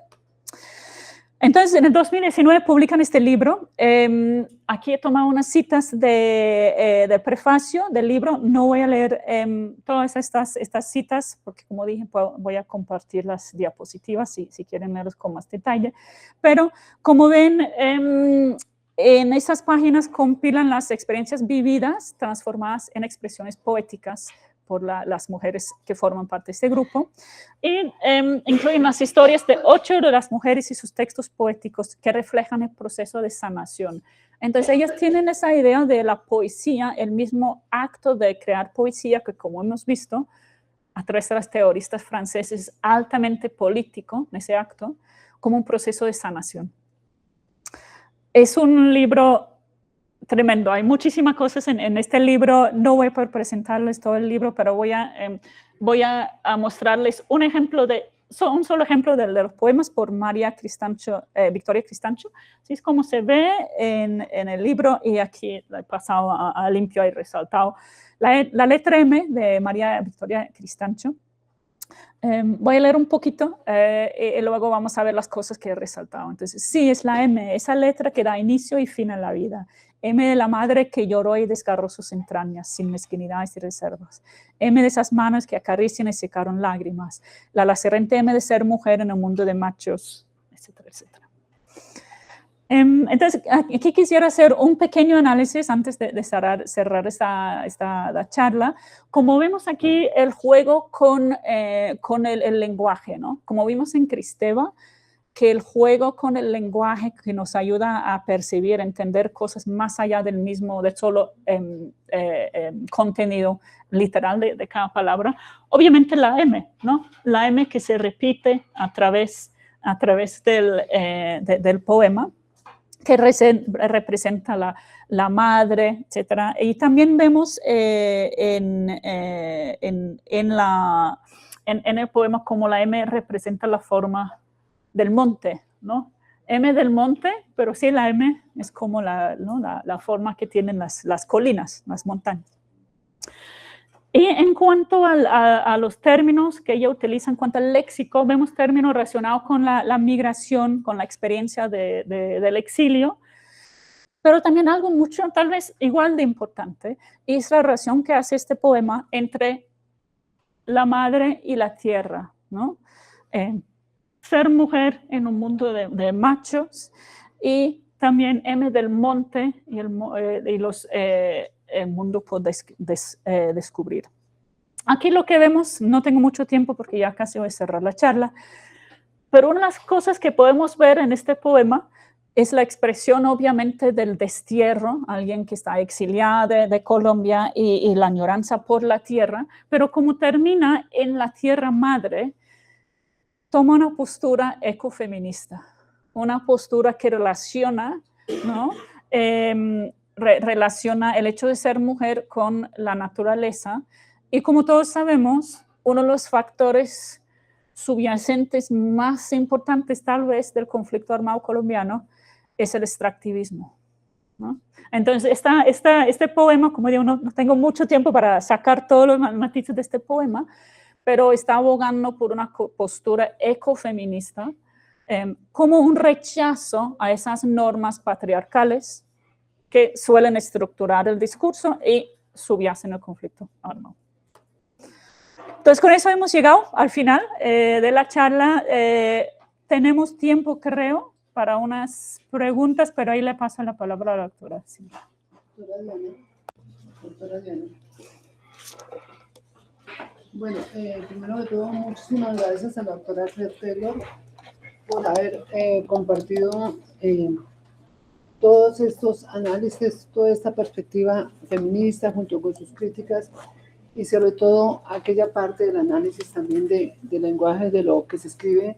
Y sabemos que también en el mundo académico pues escribimos mucho, desde el pregrado hasta los postdoctorados. Y es muy interesante mirar cómo esos discursos que a veces pensamos neutros están atravesados efectivamente por esa estructura patriarcal y por esas, digamos, sesgos, como se llaman, de género, tanto en la investigación como en la escritura. Bueno, yo no voy a repetir lo que ya ha dicho muy bien, todos los interrogantes que nos ha dejado, ese final de ese análisis político, ¿cierto? Respecto a una obra literaria que nos invita a leer o a releer desde esa perspectiva contemporánea. Yo voy a dejar allí y voy a darle la palabra a la doctora Diana Soto. Doctora Diana Soto, también bienvenida, ya se conoce la doctora Claire, la doctora Diana Soto también profesora de doctorado en Ciencias de la Educación y también una de las coordinadoras de esta actividad del día de hoy. Doctora Clayton, una vez más, para este doctorado es un honor el poderla tener en nuestra aula y poder compartir con usted pues sus investigaciones, porque conocemos su trayectoria y todo el apoyo y trabajo que ha realizado por Colombia. Entonces, un agradecimiento especial por esta actividad que usted hace por Colombia.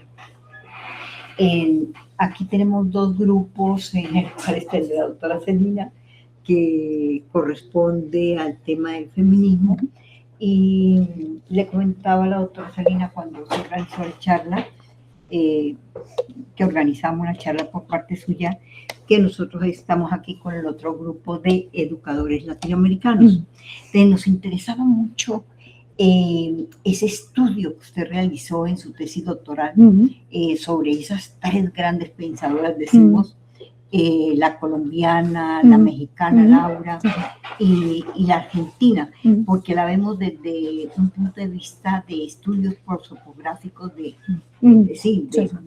un grupo que es de primera parte del siglo XX, digamos, que coge del 39 hasta el 50, pero que están encaminadas en el mismo sentido, ¿no? Es decir, que para nosotros rompe el currículo.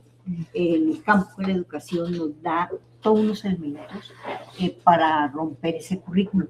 Entonces me gustaría un poco que nos comentara aquí brevemente cómo ve usted la unión, cuál es el punto neurálgico que las une en su literatura, que son distintas, pero tienen un punto de unión. Sí, no. De hecho, estoy mi doctorado, cuando la hice hace ya muchos años, estudié las obras, principalmente tengo que decir las novelas de Álvaro Sianger, como ya se puede dar cuenta, de Colombia, de Griselda Gambaro, de Argentina, y Laura Esquivel, de México. Entonces, lo que me interesaba, esas tres autoras son bien distintas, pero lo que me interesaba era tratar de trazar cómo ellas estaban escribiendo en cierto contexto, en distintos contextos sociopolíticos, y cómo tomaban discursos existentes y los reutilizaban para tratar de construir una voz femenina, que podría ser en algunos casos a través de la parodia, en otros casos rechazando ciertas normas. Entonces, para darles un ejemplo, las otras dos escritoras, Griselda Gambaro escribió en un contexto, bueno, dictatorial. Una de sus obras que estudié fue antes de después de una de las dictaduras, pero antes de la dictadura militar. Laura Esquivel escribe en un contexto, bueno, mexicano, pero mucho más lúdico, que digamos. Pero todas esas tres autoras, lo que las une es que reutilizaban ciertos discursos, ciertos géneros literarios, y las transformaban. En el caso de Griselda Gambaro, por ejemplo, ella tomó la novela de Frankenstein, ¿no? Pero la volvió a escribir como una metáfora de cómo se fragmenta el cuerpo bajo las estructuras políticas violentas, por resumir, ¿no? Y bueno, Álvares y Ángel ya les he explicado, ¿no? Álvares y Ángel, pero ella en sus otras de sus novelas, Dos veces Alicia, ella toma el formato de la novela negra y de ciertos, también toma de Alicia en el País de las Maravillas, toma esos formatos ya existentes y los vuelve a reformatear, ¿no? Desde un punto de vista feminista. Y luego Laura Esquivel, su novela más famosa, Como agua para chocolate, juega con, de hecho, el título de Como agua para chocolate es Como agua para chocolate, novela por entregas, Entonces toma el formato de la novela por entregas, un formato popular pero muy menospreciado, y juega con ese formato y también juega con las recetas, porque es una novela que incluye recetas. Entonces juega con unos formatos populares, pero menospreciados en el mundo literario, ¿no? En lo que es el corpus literario. O sea, las recetas normalmente no se clasifican como literatura, y las trata de reutilizar para presentarlas desde una voz femenina. Entonces eso es lo que creo que son muy distintas las tres autoras, pero lo que me interesaba era eso, el juego con textos existentes, y el otro punto clave en esas tres autores es la representación del cuerpo femenino, que todas las tres se enfocaban en ese aspecto. Sí, preguntas por parte de los estudiantes de... Yo. Sí. Tengo una pregunta. Tenemos un taller que hemos elaborado con base en su exposición. Ah, bueno. Entonces quisiera que preguntaran para que Bueno, aclaráramos los puntos del taller. Bueno, voy a ir una de esas preguntas que me interesa. Por favor, se presentan y... Mi nombre es Elida Santos, soy indígena de la etnia Magta. Vengo del Amazonas. Mucho gusto. sí, mucho gusto. Mi nombre en mi lengua es Meremuna, que traduce mujer, pecho hermoso. Bueno, voy con la pregunta porque entiendo que no tiene mucho tiempo. ¿Qué lugar tienen las voces y experiencias de las mujeres indígenas dentro del feminismo contemporáneo? Sí. Sí, no, es una muy buena pregunta. No tuve tiempo para tocar todos los diferentes feminismos en la charla, pero hay una vertiente muy importante de feminismo, y son los pensamientos feministas, sobre todo de Perú. Si quiere le puedo pasar Sí. unas referencias, pero de otros lugares también, porque como mencioné muy brevemente, como digamos el feminismo, bueno, los feminismos tradicionales tienden a concebir a la mujer como individuo. Eso, ¿no? Según, estoy simplificando un poco. Sí. Pero las feministas indígenas tienden a abogar por una visión de la mujer más conectada con la naturaleza. Entonces, por cierto lado, el ecofeminismo tiene que ver también. Y rechazan la noción de individualismo, de enfoque en los derechos de la persona, y en muchos casos abogan por los derechos más amplios, ¿no? De la comunidad, del entorno, como digamos, como un conjunto. Entonces, sí tiene que ver, es una vertiente muy importante, sí tiene que ver, pero como ya dije al principio, la verdad es que hay muchos feminismos, no hay un solo feminismo, ¿no? Pero sí, en un contexto, sobre todo en Perú, sí he encontrado unas obras teóricas importantes que después le paso los detalles. Muchas gracias. Tienes la palabra. Sí, Ok, gracias. Estaba sugiriendo que tomaras el micrófono. Doctora Clarín, muchas gracias. Muy agradecido por estar con usted en este día. Igual muy receptivos a todo lo que nos ha planteado. Y yo quería poner en contexto algo muy interesante. Me presento. Mi nombre es Rafael Gómez, perdón la imprudencia. Mi nombre es Rafael Gómez, estudiante del doctorado en Ciencias de la Educación. Quería poner en contexto algo que me causó curiosidad cuando usted mencionó pues algo muy poco y muy pequeño que fue Sor Juana Inés de la Cruz. Nosotros tenemos un referente acá en Tunja y en Boyacá, especialmente, que es Sor Josefa del Castillo, ¿sí? Con su obra Afectos Espirituales. En el año, en el 700, en el siglo XVIII, 1700 algo, pues obviamente el feminismo no estaba ni siquiera en la mente de las personas, pero con su género, el éxtasis místico, y yo creo que contextualizar, era su forma de expresión de su sexualidad, de su ser femenino, ¿sí? Y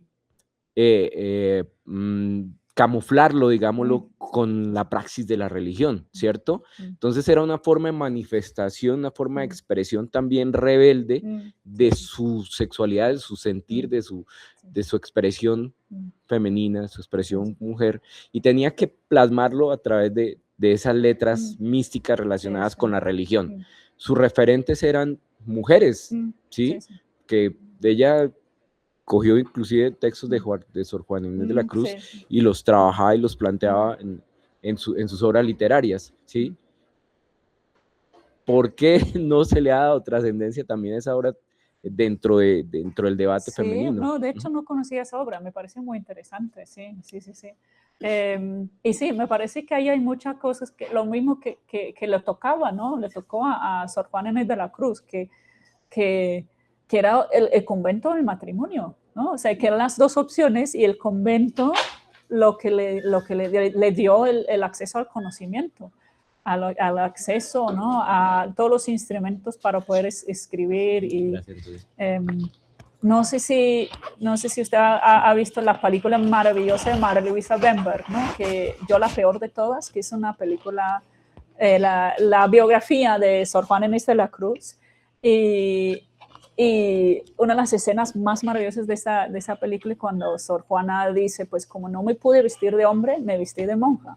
Porque las mujeres en ese entonces no tenían forma, porque ella quiere ir a la Universidad de Ciudad de México, no me acuerdo exactamente cómo. Quiere ir a la universidad, le dicen, pues no puedes, no es una chica.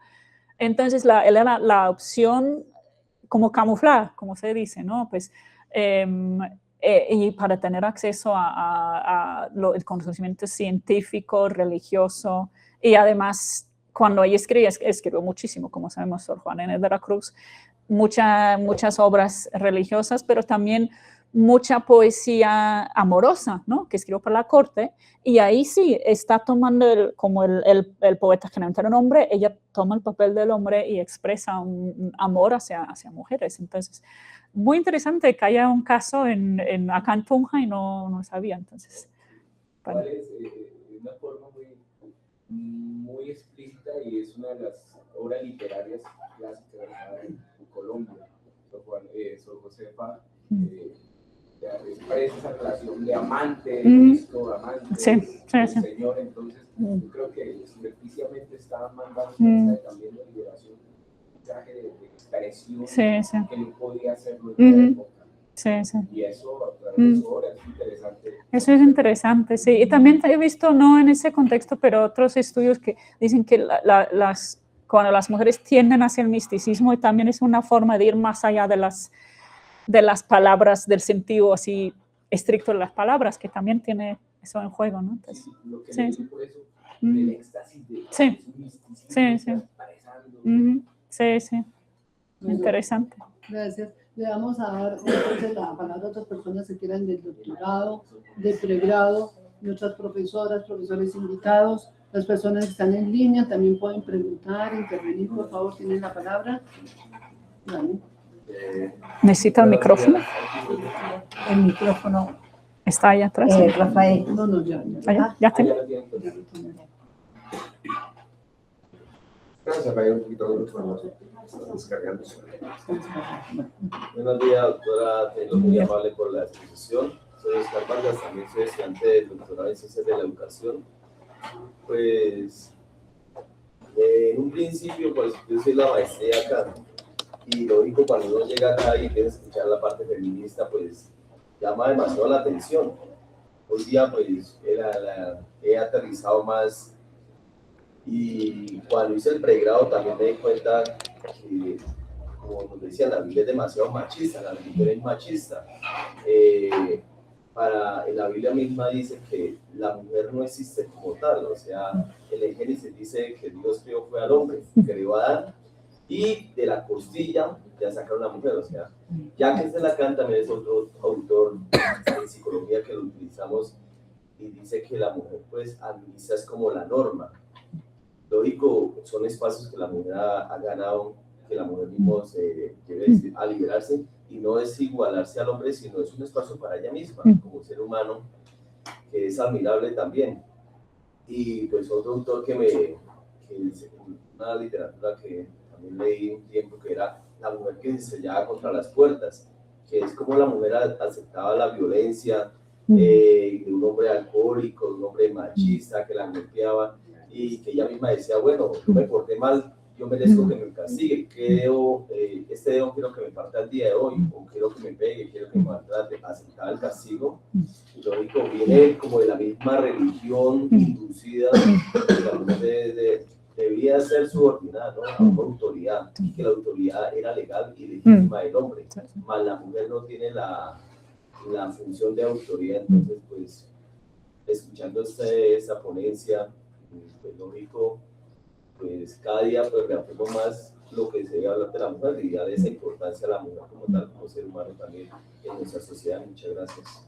No, gracias por su comentario. Y lo que usted acaba de decir tiene, volviendo a ese concepto central del patriarcado, que es sistémico, que en ese caso que usted acaba de dar, que las mujeres que no se rebelan o que aceptan, no, pues debo haber merecido este castigo.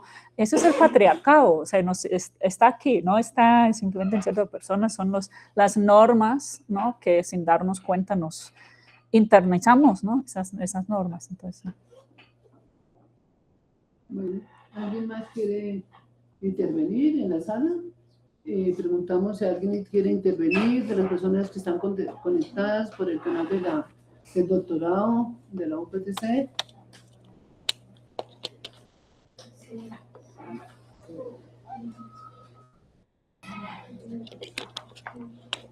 ¿No? No, Tienes que levantar la mano, se ven uno, se hay como 20 personas en sala, pero no han dicho nada. Bueno, mientras vamos a ver si alguien quiere intervenir allí, le agradecemos nuevamente a la doctora Claire Taylor venir aquí, compartir con nosotros.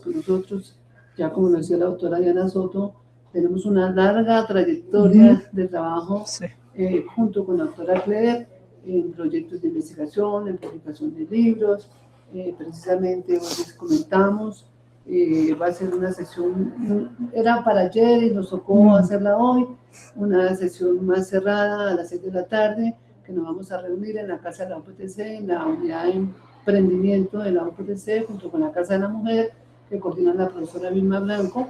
Nos vamos a reunir con las mujeres que participaron en la investigación que hicimos junto a la UPTC de la Universidad de Liverpool, y vamos a hacer un conversatorio sobre el libro resultado de investigación, en el libro en el cual varias de ellas, que son, lamentablemente, lo digo porque son víctimas, son, digamos, casi coautoras, protagonistas. Entonces vamos a conversarlo hoy con la organización SOSCUA y Rafael Arriaga. Entonces vamos a estar allí, y también mencionarles que precisamente estamos hablando de que el Grupo de Estudios en Feminismos, Géneros y Derechos Humanos fue creado en 1996, ya que debo decirlo, por la profesora Vilma Blanco, por quien les habla Silvia Trimiño, y otro grupo de compañeras que se fueron adhiriendo, nos fueron acompañando, como Marta Suárez y otra gran cantidad de compañeras de la UPTC y compañeros. Hoy tenemos este grupo, que es un grupo que ha tenido muchas dificultades, precisamente por lo que manifestaba la doctora Claire. Con Vilma nos acordamos cómo se reían, se burlaban de nosotras, porque creábamos este grupo, porque queríamos transformar el lenguaje, porque queríamos introducir estos temas de géneros y feminismos en la academia. Y yo debo decirlo aquí, no porque esté la doctora Diana Soto, pero este doctorado en Ciencias de la Educación, cuando me invitó a mí a ser parte de este doctorado, era precisamente para que trabajara en esta línea. Es de los pocos posgrados de la UPTC que formalmente tiene esta línea de educación en géneros, interseccionalidad, derechos humanos y paz. Eso ya lo venimos trabajando desde 2011.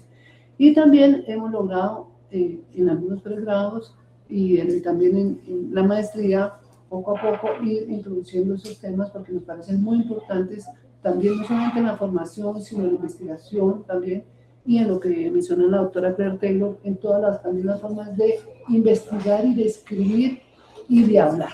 Y sobre eso nos siguen criticando fuertemente en la universidad algunos expertos y expertas en, bueno, en todos los temas de lenguaje, literatura y demás. Entonces, en ese sentido, pues consideramos que esa es la más hermosa y bella celebración que tengamos para conmemorar esos 30 años de nuestro grupo. Ya se han vinculado otras mujeres y hombres jóvenes y que sabemos que son las generaciones que van a continuar con este grupo y que seguimos abriendo líneas, seguimos trabajando. Y bueno, les invitamos también a seguir participando, y a la doctora Claire, pues siempre estamos contando con ese trabajo de ella. La doctora Claire, debo decir también, que ha sido anfitriona, ha recibido estudiantes en pasantía internacional en la Universidad de Liverpool, también ha sido codirectora internacional de algunas tesis doctorales, y también, eso no lo dijimos allí en el protocolo, y también ha sido jurada de varias tesis doctorales. Entonces, contamos con ella. Muchas gracias, doctora Claire. De hecho, la comprometo, pero sabemos que siempre que la invitamos y ella puede, pues nos colabora en esta serie de actividades. Doctora Diana.